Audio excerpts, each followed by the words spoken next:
우리에게 주시는 하나님의 말씀은 느헤미야입니다. 느헤미야 1장 1절에서부터 11절 말씀. 오늘 우리에게 주시는 하나님의 말씀입니다. 우리 믿음으로 함께 봉독합니다. 하가랴의 아들 느헤미야의 말이라. 아닥사스다 왕 제20년 기슬르월에 내가 수산궁에 있는데 내 형제들 가운데 하나인 하나니가 두어 사람과 함께 유다에서 내게 이르렀기로 내가 그 사로잡힘을 면하고 남아있는 유다와 예루살렘 사람들의 형편을 물은즉 그들이 내게 이르되 사로잡힘을 면하고 남아있는 자들이 그 지방 거기에서 큰 환난을 당하고 능력을 받으며 예루살렘 성은 허물어지고 성문들은 불탔다 하는지라.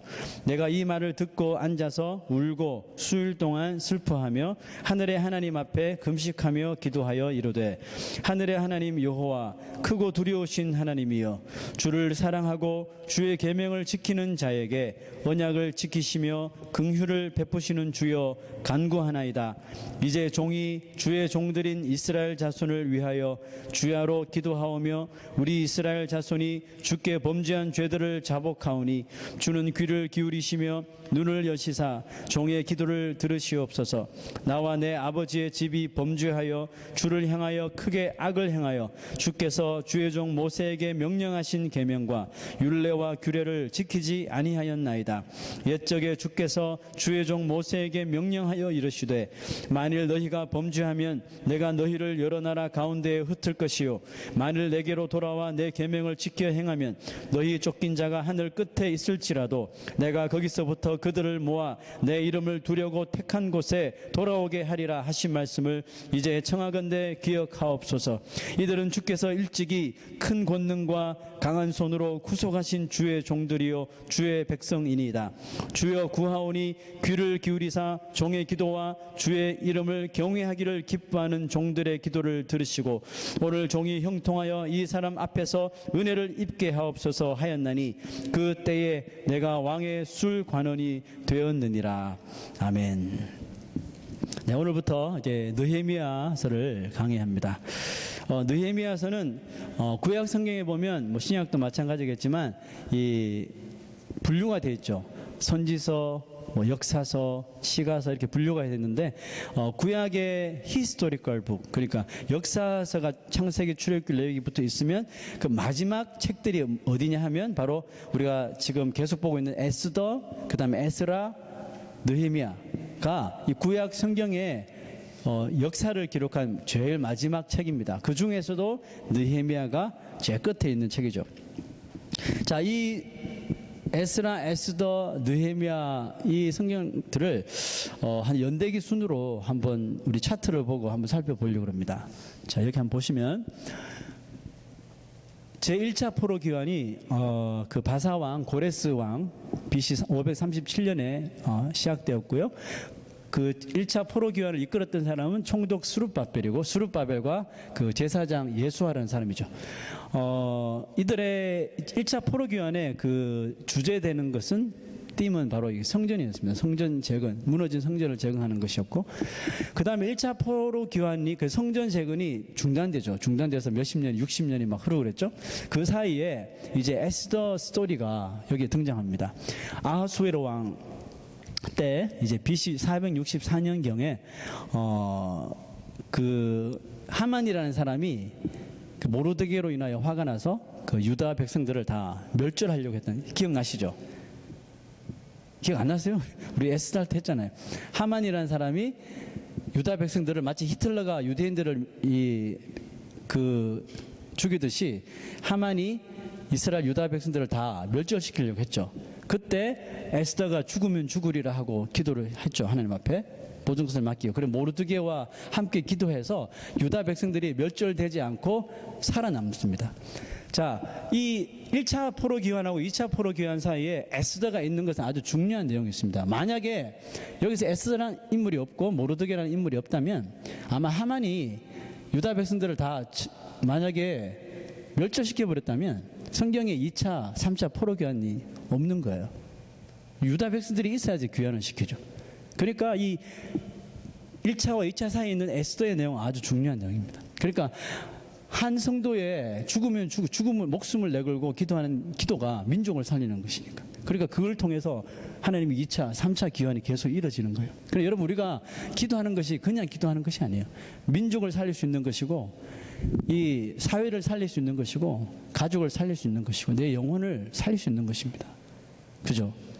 자, 그 다음에 2차 포로 교환이 일어나죠. 아닥사스다 왕이 학사 에스라를 통해서 2차 포로 교환을 하고 거기에 주제는 이제 뭐 에스라나 스룹바벨 1차 포로 교환이나 에스라의 같이 공통적으로 나오는 내용들입니다. 그래서 공통적으로 보면 이 에스라의 주제는 그냥 성전입니다. 성전이지만 에스라는 이제 성전 중심으로 살아야 할 사람들, 하나님 중심으로 살고 하나님께로 영원히 귀환하게 하기 위한 그런 사람이 중심이 되는 그런 주제를 가지고 있고요.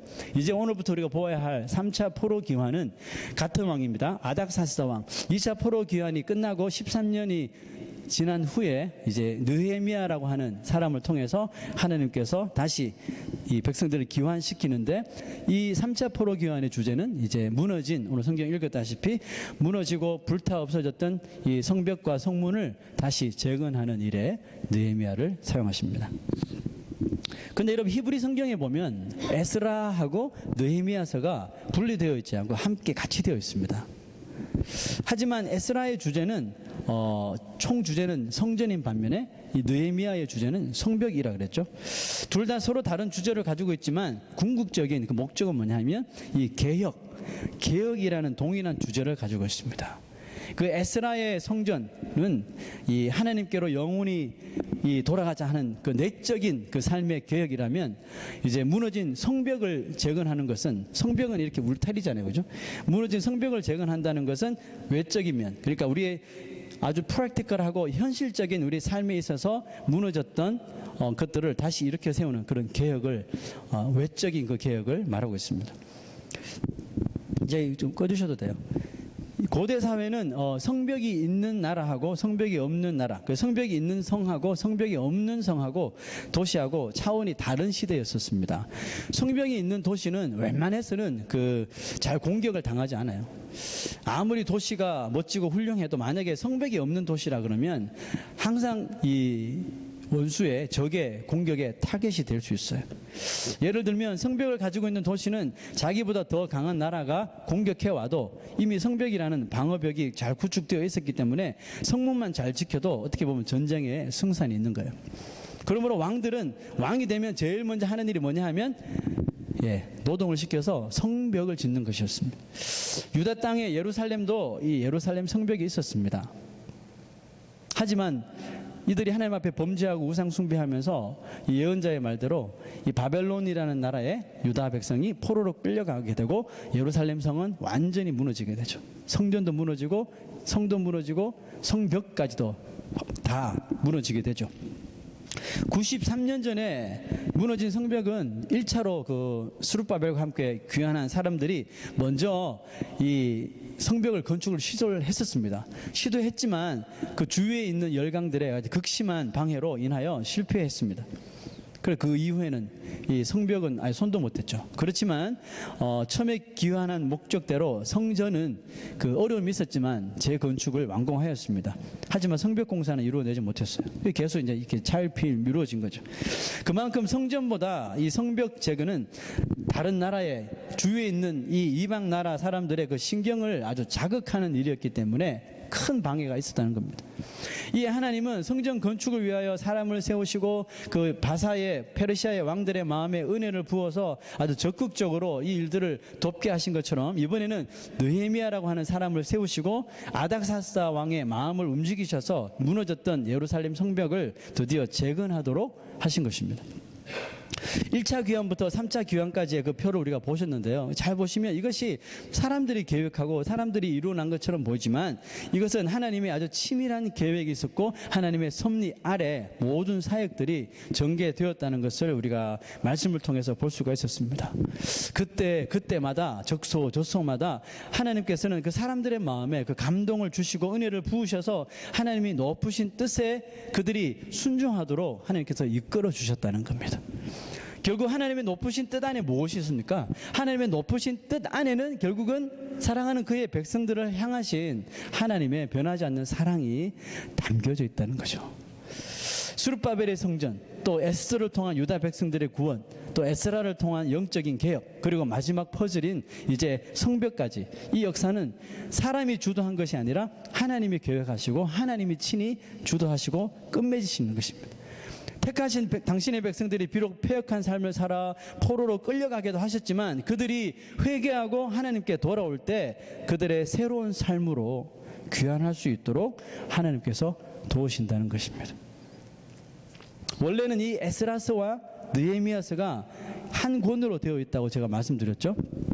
거기는 이유가 있습니다. 무슨 이유가 있냐 하면 이 에스라와 느헤미야의 모습이 우리의 삶 가운데도 모두 나타나야 하기 때문에 그래요. 에스라가 부르짖는 삶만 나타나는 것이 아니라 느헤미야가 부르짖는 삶도 나타나야 된다는 거죠. 두 가지의 모습이 우리 삶 가운데 똑같이 드러나야 된다는 거예요. 에스라스의 총 주제가 성전 중심 그랬죠. 하나님의 중심. 여러분, 하나님의 중심의 삶이 뭐예요? 하나님의 중심의 삶은 뭐냐 하면 바로 예배입니다. 예배. 성전에 거하시는 하나님 중심으로 모이는 것은 예배예요. 그러니까 예배의 회복입니다. 에스라서의 총 주제는 예배의 회복인 반면에 느헤미야서는 뭡니까? 무너진 성벽을 재건하는 일, 그 work입니다. work. 일하는 거예요. 일은 뭡니까? 바로 우리의 믿음의 행위를 말하고 있는 것입니다. 행동하는 것. 우리 인생은 예배가 없이 그냥 일만 하는 것도 안 되는 것이고, 일도 하지 않고 그저 예배만 하는 것도 안 되는 것입니다. 여러분, 예배를 안 드리고 만약에 일만 한다면 그것은 성경적으로 볼 때 불신앙이에요. 하나님의 백성이 하나님의 날인 주일날, 주님의 날인데 그 예배를 무시하고 일을 한다면 이건 불신앙적인 행동입니다. 그런데 일, 즉 행함도 없이 마냥 그냥 구구장창 예배만 드린다면 그것 또한 무의미한 것입니다.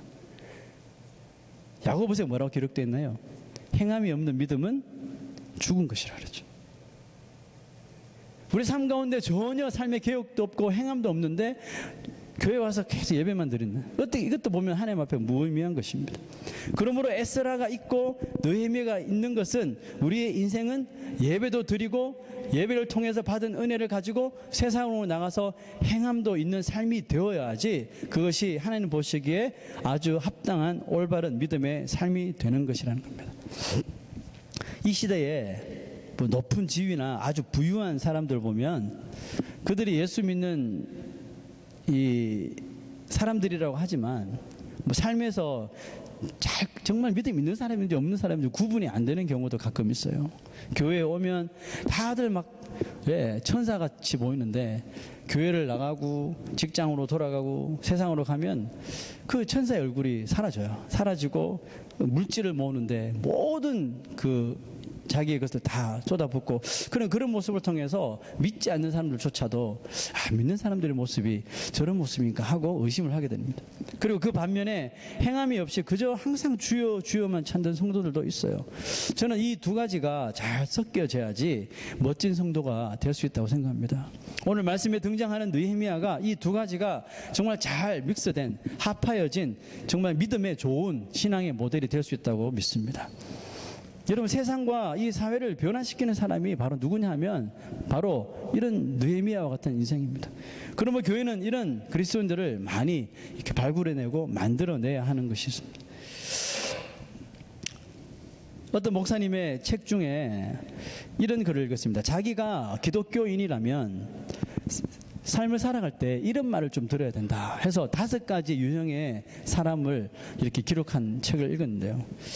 첫 번째로 뭐냐 하면 자기가 만약에 기독교 교인이라면 사람들에게 저 사람은 정말 착한 사람이다, 착한 사람이라는 그런 말을 들어야 된다는 것입니다. 그래, 여러분, 우리가 저 사람 정말 착해, 착하다는 말만 들으면 그 사람은 자칫 이렇게 좀 약해 보일 수 있잖아요. 허약해 보일 수 있고 뭐 바람에 날아가는 뭐 쭉정이가 될 수 있을 것 같은데 그렇게 되면 안 되죠. 그래서 착한 사람은 반드시 어떤 사람이 되어야 되냐면 좀 이렇게 튼실한, 실한 사람이 되어야 된다 그랬습니다. 실한 사람, 살리드한 사람이죠. 이 실한 사람은 반면 너그럽지 못하고 아주 인색할, 인색할 가능성이 또 많은 사람이죠. 그러므로 인색하지 않도록 많은 것을 좀 품을 수 있는 좀 마음이 후한 사람이 진정으로 실한 사람이다. 후한 사람은 누굽니까? 착하고 실하고 후한 사람, 그냥 관대할 수 있고, 그죠? 착하고 실하고 후한 사람이면 참 기독교인이라 불러도 좀 손색이 없을 것 같은데, 이런 사람은 어떻게 보면 좀 완벽에 가까운 사람이기 때문에 사람에게 좀 두려운 존재가 되어서 사람들이 가까이 하지 못하는 경우도 있어요. 그러므로 그 다음에는 어떤 사람이 되었냐 하면 좀 사람들에게서 좀 편한 사람이 되어요. 그 누구나 쉽게 다가올 수 있도록 후하지만 편한 사람. 이쯤 될 수만 있다면 아마 교인으로서는 아주 성숙도에서 최고로 좋은 평가를 받을 수 있다고 생각해요. 그러나 여러분, 그리스도인이 착한 사람이에요? 실한 사람이에요? 또 후한 사람이에요? 편한 사람이에요? 이 네 단계에 다 도달했다고 해도 마지막 남은 한 가지가 없으면 별 의미가 없어진다고 합니다. 이런 사람은 비교적 원만한 사람은 될 수 있을지 몰라도 아주 기독교적으로 존경받는 인물로는 평가될 수 있는 수준은 아니라고 합니다. 그러니까 이 다섯 번째 단계가 아주 중요하다는 거죠. 끝으로 다섯 번째 단계는 어떤 사람이냐 하면 정말 장한 사람, 아너러블한 사람, 존경받을 만한 사람, 장한 사람이 되어야지 진정한 기독교인이라고 신뢰를 받게 될 것이라 이렇게 말했습니다. 장한 사람은 누구예요? 자기를 철저하게 희생하고 남을 위해 내어주면서도 아무 내색도 하지 않는 사람. 여러분, 이 다섯 가지를 다 갖춘 사람이 잘 있겠습니까? 다섯 가지를 다 갖춘 사람. 만약 이 다섯 가지를 다 갖춘 사람이 있다면 누굴까요, 여러분? 이 다섯 가지 다 갖춘 사람은 제가 보기에 예수님인 것 같아요. 착하신 예수님. 착하지만 하나님 말씀 따라 살지 않고 또 그럴 때 채찍을 드시고 성전에서 물건 파는 거 다 뒤엎으실 정도로 아주 실하신 분이셨고, 또 아주 후한 예수님, 모든 것을 다 아낌없이 주셨던 예수님이시고, 편한 예수님, 죄인들까지도 어린아이, 창녀, 또 이방 사람들 할 것 없이 다 오면 다 받아주셨던 정말 편하신 예수님. 마지막으로 예수님은 장한 예수님이셨어요. 십자가 위에서 자기 목숨까지 다 내던지기까지 자기 자신을 희생하셨던 장한이신 예수님. 자, 여러분은 이 글을 듣고 자기는 어떤 사람이라고 생각하십니까? 착한 사람입니까?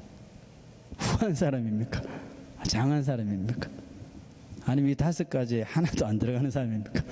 여러분, 이 다섯 가지 중에 사람들로부터 나는 어떤 사람이다라는 것을 듣기를 원하십니까?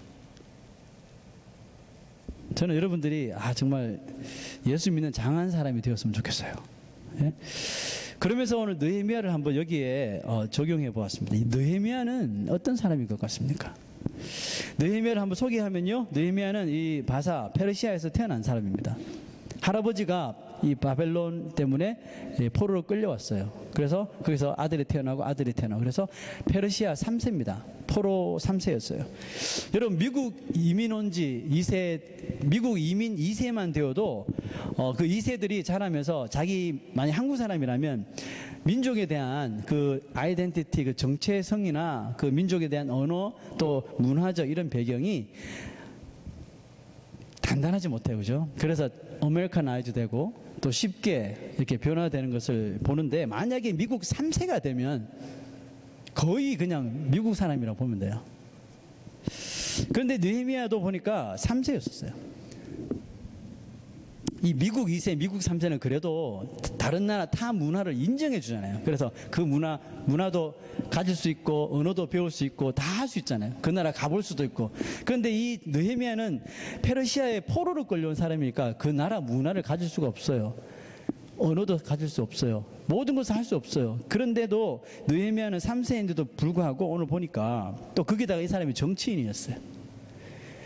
유다 백성인데 페르시아의 정치인이었으니까 더 정치적 색깔을 띌 수밖에 없는데, 이 느헤미야는 그의 형제 가운데 하나인 하나니아가 유다의 자기 이 고향 땅 유다의 어떻게 보면 자기 고향도 아니잖아요. 할아버지의 고향이잖아요. 거기서 들려온 소식을 듣게 돼요. 그게 뭡니까? 3절 보니까 그들이 내게 이르되 사로잡힘을 면하고 남아있는 자들이 그 지방 거기에서 큰 환난을 당하고 능력을 받으며 예루살렘 성은 허물어지고 성문들은 불탔다 하는지라. 이 말을 소식을 듣고 페르시아 포로 3세였던 느헤미야가 어떤 행동을 합니까? 4절 보니까 내가 이 말을 듣고 앉아서 울고 수일 동안, 잠깐 슬퍼한 것도 아니에요. 수일 동안 슬퍼하며 하늘의 하나님 앞에 금식하며 기도하고. 가능할까요, 여러분? 느헤미야가 그 페르시아 3세인데 불구하고 이렇게 자기 조국에 대한 게 얼마나 있으면 얼마나 있겠습니까? 그런데 이런 소식을 듣고 수일 동안 울고 그 에스라처럼요 금식하고 기도했다는 것을 볼 때 이 사람이 얼마나 그 가정에서 할아버지 아버지를 통해서 얼마나 이런 신앙적으로 잘 교육을 받았던 사람이고 또 민족에 대한 그 애국심을 얼마나 크게 가지게 되었는가를 우리가 볼 수가 있어요. 이 정도만 보더라도 느헤미야는 참 정치인 좀 딱딱할 수 있는데 참 착한 사람이다라고 이렇게 보여져요. 그리고 느헤미야는 오늘 1장 끝절에 보니까 왕의 술관원이었다 그랬어요. 페르시아의 술관원이었어요. 이 직책은 뭐냐 하면 왕에게 정말 신뢰받는 사람만이 될 수 있는 자리였어요. 왜냐하면 왕에게 올려지는 모든 음식을 다 총괄하는 사람이에요. 독이 들었는지 들지 않았는지 다 총괄하는 사람이니까 아주 왕에게 신뢰를 받는 사람이겠죠. 그죠? 그래서 왕과 함께 음식을 먹을 자격이 있었고 음식을 먹으면서 나라의 일에 대해서 대화할 수 있었던 사람이었습니다. 그 왕을 그림자처럼 따라다니며 지키는 그 바리가드의 총책임자의 역할도 감당했습니다. 페르시아 사람도 아닌데 이런 직위에까지 올라갈 수 있었다는 것은 이 사람이 얼마나 또 아주 실한 사람인지 알 수 있겠죠. 그리고 느헤미야가 고국의 소식을 듣자마자 이렇게 수일 동안 울고 금식하며 기도한 것을 볼 때 그는 그 마음이 아주 영적으로 후한 사람이며 또 감성적으로도 아주 편안한 사람이라는 것이 느껴졌습니다. 그리고 결정적으로 느헤미야가 아주 장한 사람이라는 것에 다른 의견을 가질 수 없는 모습을 볼 수 있는데 그가 뭐합니까? 기도하는 가운데 아닥사스다 왕에게 은혜 입기를 간구합니다. 왜 왕에게 은혜 입기를 그 하나님께 기도하였을까요? 왕이 자신을 잘 이해해서 나를 본국으로 돌려보내주길 소망했기 때문에 그렇습니다. 희생하겠다는 거죠. 자기를 희생하고 가서 무너진 나라의 성벽을 재건하겠다는 그 얼마나 존경받을 만한 사람입니까? 장한 사람이죠. 에스라, 수룹바벨 이 사람들은 하나님께서 먼저 왕의 마음에 페르시아 왕의 마음을 감동을 시키셔서 왕이 변화되어서 스스로 이들을 귀환시킨 사람들이라면 느헤미야 자신이 스스로 이 왕의 마음에 은혜를 달라고 먼저 기도했던 좀 특별한 사람이었어요. 그게 차이점입니다.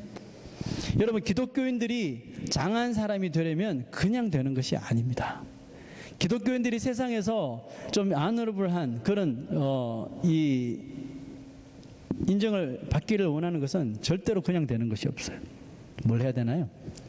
에스라를 봐도 그렇고요, 에스더를 봐도 그렇고, 느헤미야를 봐도 그렇고, 기도하는 사람이 되어야 됩니다. 믿음으로 기도해야 장한 사람이 될 수 있습니다. 그것도 자기 희생을 각오하고 기도할 수 있는 사람. 그렇게 할 때 하나님은 내가 상대해야 할 사람의 마음에 뭘 주셔요? 은혜를 주시는 겁니다. 은혜를 주셔서 내가 그 장한 일을 할 수 있도록 그 길을 열어 제쳐 주시는 것입니다. 얼마 전에 저희 가족과 함께 리틀 보이라고 하는 영화를 보았는데요. 참 감동이 있는 영화더라고요. 잠깐 소개해 드리자면 말 그대로 아주 작은 아이가 있어요. 형이 있고 아버지가 있고 엄마가 있는데 그때가 이제 제2차 세계대전이 있었던 때입니다. 그거는 이제 관두고 그 아이는 그 동네에서 다른 아이들에게 항상 이렇게 놀림을 당하던 그런 어린 소년이었어요. 그러던 그 어린 소년이 그 시대 그 당시 아주 유명했던 그 마술사의 도움으로 그 무대 위로 올려와지고 그 마술사의 힘에 의하여서 저기 테이블에 놓여 있는 병을 이 아이가 손도 대지 않고 병을 옮기게 되는 그런 마치 이 어린아이가 초능력이 있는 아이처럼 이 마술사가 만들어진 거예요. 물론 그게 속임수가 있지만 그런 아이처럼 된 거예요. 그래서 그 아이를 깔보던 아이도 얘가 그런 일을 하니까 초능력이 있는 아이로 받아들인 거죠. 그 아이는 그 이후로 자신에게 이런 능력이 있는 줄로만 알았어요. 그 마술사가 자기에게 그런 능력을 주었다고 믿는 거예요. 그러던 어느 주일날 교회에서 이제 설교를 듣고 있는데 그 교회 목사님이 이런 설교를 했습니다. 여러분에게 겨자씨만한 믿음이 있다면 큰 산도 옮길 수 있다. 무슨 내용인지 아시죠? 이 설교를 이제 한 거예요. 근데 그 아이가 그 이야기를 듣 능력 이야기가 나오니까 눈이 번쩍 떠여진 거예요. 그리고 설교가 끝나고 이 어린아이가 목사님께 찾아왔습니다. 나이가 지긋하신 목사님인데 목사님한테 와서 이렇게 이야기했어. 자기는 이미 그런 능력을 가지고 있다 이렇게 이야기했어요. I have a power that you said. 그래서 무슨 소리냐 그랬더니 자기는 그 아주 능력 있는 마술사한테 초능력을 능력을 받아서 손도 대지 않고 이 병을 옮길 수 있다 이렇게 이야기한 거예요. 그랬더니 목사님이 이제 대충 이제 어떤 상황이 일어났는지 감을 채신 거죠. 이제 그러면서 그래? 그래. 그러면 너희 능력을 나한테 한번 보여줘. Show me your power. 그래서 탁자 위에 병을 딱 올려놓고 아이한테 자, 병을 한번 옮겨봐. 그랬더니 이 아이가 그때 마술사 앞에서 한 것처럼 손을 이렇게 딱 해가지고요. 하는 거예요. 왜냐 그때는 하니까 병이 쭉 자기한테 왔거든요. 이 아이가 이렇게 하는 거예요. 됩니까 안 됩니까? 안 되는 거예요. 이상한데 더 크게 한데도 안 움직이는 거예요. 한 두세 번 하니까 애가 막 울상이 된 거예요. 무슨 일인지 모르는 거죠, 자기 자신은. 이 목사님이 그거 봐, 너 능력이 없지 이렇게 말한 것이 아니라 Don't give up, try more. 안 하려고 그러는데 계속 try 하래요, 목사님이. 나 할 수 있다고. 아이가 또 한 거예요. 또 해도 안 되고 또 해도 안 되고 마지막 순간에 아이가 크게 소리 지르는데 병이 끝에서 자기 아이 앞으로 쑥 온 거예요. 누가 했어요? 그 목사님이 병을 잡아서 아이에게 옮겨준 거예요. 그러면서 목사님이 그래요. You did it! 그랬어요. 그때 아이가 기가 막혀가지고 No, you did it. 목사님이 했잖아요. 이렇게 이야기한 거예요. 그러면서 목사님이 이제 아이에게 이런 말을 합니다. 그래, 내가 한 게 맞지. But you moved me to do this. 내가 한 것은 맞지만 너의 믿음이 나를 움직여서 나의 손으로 이것을 하게 했으니까 네가 한 게 맞다고. 이렇게 이야기한 거죠. 순간 그 아이가 그 말을 어린 아이인데 그 목사님의 말씀을 듣고 순간 얼음이 되어버린 거죠. 뭔가를 깨달았던 것 같아요. 그 장면을 보던 나 자신도 순간 얼어버렸어요. 저렇게 귀한 말씀이? 그 목사님의 말이 너무 맞는 말이에요.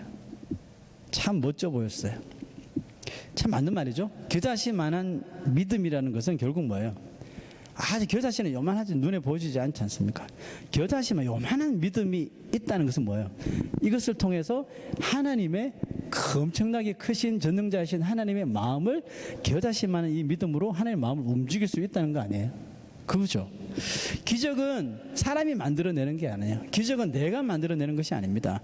하나님을 절대적으로 신뢰하는 믿음이 하나님의 손을 거쳐서 만들어지는 것이 기적이에요. 성경에 나오는 기적이 다 그렇지 않습니까? 여러분의 삶 가운데서 기적을 보시길 원하십니까? 그렇다면 하나님의 마음을 움직이는 겨자씨만한 믿음을 가지세요. 그 믿음을 하나님 앞에 보이세요. 그 전능하신 하나님께서 여러분들의 그 믿음을 보시고 움직여 주신다는 것입니다. 사람의 마음을 여러분 움직여야 합니까? 비즈니스를 해야 되는데 사람의 마음을 움직여야 돼요? 또 어떤 사람의 마음을 또 움직여야 돼요? 기도하셔요. 믿음으로 기도하십시오. 그 사람에게 하나님께서 내가 아닌 하나님께서 음성을 들려주시고 그 사람에게 그 마음의 은혜를 부어주시라고 여러분 기도하시라니까요. 참 놀랍게도요. 우리 살아가면서 내가 앞으로 저곳에서 어떤 일을 할까 하면서 마음의 기도를 하고 그곳으로 갔는데 그곳에는 이미 자기 참 낯설고 힘들어할 것 같은 자기를 위해서 예비된 준비된 사람을 이미 하나님께서 그곳에 심어주신 것을 볼 때가 참 많아요. 참 놀랍잖아요. 그건 뭡니까? 내가 이미 가지도 않았지만 내가 하나님의 그 손을 구하기 위해서, 하나님의 능력을 구하기 위해서 기도하고 갔더니 이미 하나님의 손은 내가 알지 못하는 그 사람의 마음을 이미 다 열어놓아서 나를 환영하게 해 주시더라는 겁니다. 여러분, 저도 에디슨에 아는 사람 없이 개척하러 왔잖아요. 근데 건너오니까, 예? 요단강 건너오듯이 어떤 순간에 건너오니까 하나님께서 다 해주시던데요. 우리가 이렇게 만나게 될 줄 어떻게 알았나요? 우리 이렇게 만나게 될 줄 어떻게 알았나요? 김옥분 집사님과 제가 만나게 될 줄 어떻게 알았나요? 이호기 집사님, 최상영 집사님, 어떻게 알 수 있어요? 석돈 전사님은 신학교 때처럼 같이 공부했다가 헤어졌는데 그때 잘 알지도 못했어요. 말도 잘 안 섞던 사이였는데 이곳에서 만나게 될 줄 누가 알았어요? 다 한 거 없어요. 기도한 것밖에 없어요. 그 하나님께서 만나게 해주시고 저 사람의 마음을 열어서 우리 교회에 오게 해주시고, 그게 내 능력인가요? 아니잖아요. 나의 기도를 통한, 나의 믿음을 통한 하나님의 능력이 여러분들의 마음을 움직이셔서 이 멀리까지도 오게 해주신 건 아닙니까? 여러분, 예루살렘은 성벽이 무너지고 성문은 불타 없어져서 과거처럼 회복될 수가 없었어요. 회복 불능이었어요. 그래서 느헤미야는 기도하기 시작한 거예요. 제 생각에는 처음부터 느헤미야가 내가 이 소식을 듣고 내가 다시 유다로 예루살렘으로 가서 그 성벽을 재건해야지 이런 마음으로 기도했다고 저는 생각하지 않습니다. 왜? 그런 내용이 없기 때문에. 그냥 느헤미야는 비록 그가 포로 3세였지만 조국의 소식을 듣고 너무 마음이, 마치 우리가 미국 땅에 살고 있지만 북한의 소식을 듣고 한국의 소식을 듣고 지금 뭐 전쟁의 소문이 나고 막 그러잖아요. 그런 소식을 듣고 마음이 슬프고 기도가 한 번 더 나오고 이런 것처럼 조금 더 한 거예요. 이 느헤미야는 그 소식을 듣고 그냥 울고 금식하면서 기도한 거예요. 무슨 기도를 했을까요? 하루빨리 저것이 회복되고 이런 기도를 했겠죠. 자신이 가려고, 처음부터 가려고 기도한 것 같지는 않습니다. 그런데 그가 그 유다 땅을 그리워하며 하나님의 백성을 그리워하면서 울고 금식하며 기도했더니 하나님은 정작 기도하고 있는 본인 느헤미야의 마음에 먼저 은혜를 부어주셨다는 거예요. 그리고 느헤미야는 그 일을 Why me? 요나처럼 그렇게 한 게 아니라 그것을 소명으로 받아들였어요. 이제 느헤미야의 기도는 자신을 이제 내가 어떻게 하면 예루살렘으로 갈 수 있을까? 한 사람밖에 없어요. 한 사람 거치는 것밖에 없어요. 누구예요? 아닥사스다 왕이잖아요. 그러므로 지금 기도하는 게 그거예요. 11절 보세요. 주여 구하오니 귀를 기울이사 종의 기도와 주의 이름을 경외하기를 기뻐하는 종들의 기도를 들으시고 오늘 종이 형통하여 이 사람들 앞에서 은혜를 입게 하옵소서 하였나니. 자, 여기서 이 사람들이라고, 한국 버전에는 사람들이라고 기록되어 있는데 영어 성경에는 1인칭으로 기록되어 있어요. The presence of this man. 1인칭이에요. 이거 누구예요? 바로 아닥사스다 왕을 이야기하는 거예요. 그러니까 오늘 종이 형통하여 이 사람 앞에서, 아닥사스다 왕 앞에서 은혜를 입게 하옵소서, 기도가 바뀌어진 거예요. 여러분, 왜 우리가 기도해야 되는지 아시겠습니까? 우리가 믿음으로 겨자씨만한 믿음을 가지고 하나님 앞에 부르질 때 하나님께서는 내가 생각하지 못하고 전혀 기대하지 못했던 그 사람의 마음까지도 열어 제치신다는 거예요. 구원함이 누구에게 달려있어요? 구원함이 나에게 달려있는 것이 아니고 내 입술에 달려있는 것이 아니에요. 구원함은 하나님 앞에 달려있는 것입니다. 그렇지만 우리는 마치 그 장한 사람처럼 보여줘야 되는 거죠. 우리의 삶이, 믿음을 가지고 있는 모습이 세상에 보여지고 그 사람에게 보여줘야 되는 거죠. 그것을 통해 그 인생이 하나님의 능력을 통해 변화받는 것입니다. 우리는 그냥 그 통로로 단지 사용되는 것밖에 없는 것입니다. 여러분, 2장에 가서 다음 주에 보시면 이 아닥사스다 왕이 아주 쉽게 이 느헤미야가 원하는 바를 다 들어주게 되죠. 그대로 그 일이 일어나게 됩니다. 느헤미야의 성벽 재건은 단지 이 무너진 이 예루살렘의 성벽을 다시 세운다는 의미만은 여러분 아닙니다. 무너진 기독교인들의 그 현재의 삶을 다시 일으켜 세운다는 그런 깊은 의미가 있습니다. 여러분, 우리 삶 가운데, 우리 그리스도인들의 삶 가운데 무너져 있는, 마치 무너진 예루살렘의 성벽처럼 무너져 있는 어떤 성벽들이 여러분 있습니까?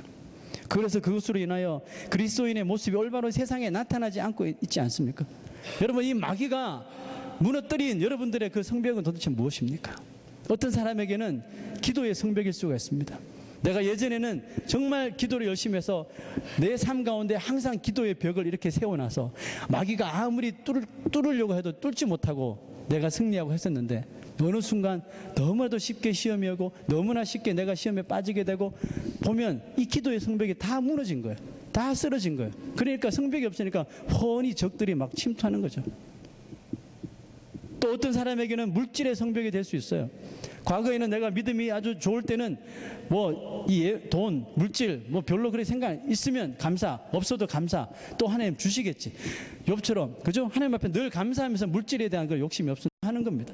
그건 뭐예요? 이 물질에 쌓아뒀던 물질의 성벽이 무너진 거예요. 무너지니까 물질로 계속해서 시험이 오는 겁니다. 또 어떤 사람은 참 예전에는 과거에는 진실한 마음으로 살았는데 거짓 없이 정말 진실한 마음으로 법대로 이렇게 살았는데 어느 순간에 이 진실한 마음의 성벽이 무너져가지고 지금은 거짓투성이고 속이는 것 투성이고 뭘 비즈니스 할 때도 또 뭐 친구를 사귈 때도 다 속이고 거짓이 나오고 뭐예요? 하나님께서 주셨던 그 진실한 마음의 성벽이 무너졌기 때문에 다 그냥 세상의 거짓 것들이 막 들어오는 거죠. 어떤 사람은 또 겸손의 성벽이 있습니다. 참으로 내가 예수 믿고 성령 충만해 겸손한 사람이었는데 어느 순간 너무 교만한 사람이 된 거예요. 자기 자신을 나타내고 걸핏하며 쇼잉업 하려고 그러고 그죠? 겸손의 성벽이 무너지니까요. 뭐 이 외에도 여러분 얼마나 많겠습니까? 이 느헤미야서가 지금 우리에게 말하고 있는 것은 이제 좀 눈을 떠서 아주 프랙티컬하게 내 현실의 삶 가운데서 내가 과거에 세워두었던 예수 믿는 그 성벽들이 지금 아주 튼튼히 세워져 있는지 다 무너져 버렸는지 그것을 좀 확인하고 만약에 무너진 거라면 이제 그것을 다시 재건하자는 의미예요. 하나님은 이제 느헤미야서를 통하여 무너진 여러분의 그 현실의 삶 가운데서의 성벽을 하나 둘 다시 재건하시기를 원하십니다. 에스라를 통해 하나님께로 영원히 귀환하자는 영적인 부분을 우리에게 터치하셨다면 이제 이 느헤미야서를 통해서 실제적인 우리의 삶에 보이는 믿음이 있는 것처럼 보이지만 전혀 행함이 없는 우리의 모습, 행함이 없는 신앙의 모습들을 발견하여서 이것들을 재건하고 개혁해 나가기를 우리에게 말씀하여 주시는 것입니다. 제가 저번 주일날 이야기했죠. 뭐 한 가지를 개혁하기 시작했다고. 그 개혁을 시작한 지 일주일이 지났어요. 제 삶 속에 너무 많은 일들이 일어나더라고요. 무슨 말이에요? 너무나도 이게 간단한 건데 예전에는 제가 거기에 빠져서 이 놀라운 일들을 보지 못했던 거예요. 그 내가 내 삶 속에 작은 개혁인데 그것을 포기하지 않고 계속 붙들고 개혁을 했더니 일주일 동안에 하나님께서 정말 영적인 것을 너무너무 많이 보게 해주시더라고요. 딱 일주일이었어요, 여러분. 여러분, 제가 지금 계속 설교하면서 개혁하자 이야기하는데 여러분 한 가지 이상씩 지금 하고 있습니까? 제가 자신 있게 이야기할 수 있어요. 한번 시작했으면 포기하지 말고 끝까지 한번 해보세요. 정말 제가 그거 못하면 죽을 것 같고 그거 안 하면 뭔 일이 일어날 것 같고 피해를 볼 것 같고 그랬는데 피해 보는 것도 없고 뭔 일도 일어나지 않아요. 그런데 그것을 내려놓으니까 하나님께서 더 많은 것을 영적인 것을 우리에게 저에게 보여주시고 우리에게도 보여주십니다. 여러분 한번 해보십시오. 절대 후회하지 않습니다. 여러분 하나님과 사람 보기에 느헤미야처럼 정말 장한 그리스도인 우리가 그렇게 돼야 됩니다. 근데 우리가 뭔가를 나타내고 막 해서 그런 것이 아니라 내가 스스로 희생하고 나 자신을 내 자존심을 꺾고 내 교만함을 내려놓고 헌신하고 주위를 섬기고 사람을 섬기고 할 때 바깥에서 들려오는 저 사람 정말 장한 사람이다, 장한 성도다 이런 말이 들어올 때 정말 그 사람이 하나님께서 쓰시는 이 시대의 성도가 될 줄로 믿습니다. 여러분들의 성벽은 안전하십니까? 오늘부터 자신 현실의 삶을 한번 잘 보시고 무너진 성벽이 있다면 과감하게 삽을 드시고 영적인 개혁 또 현실적인 개혁을 일으킬 수 있는 여러분 또 제가 되시기를 주의 이름으로 축원합니다.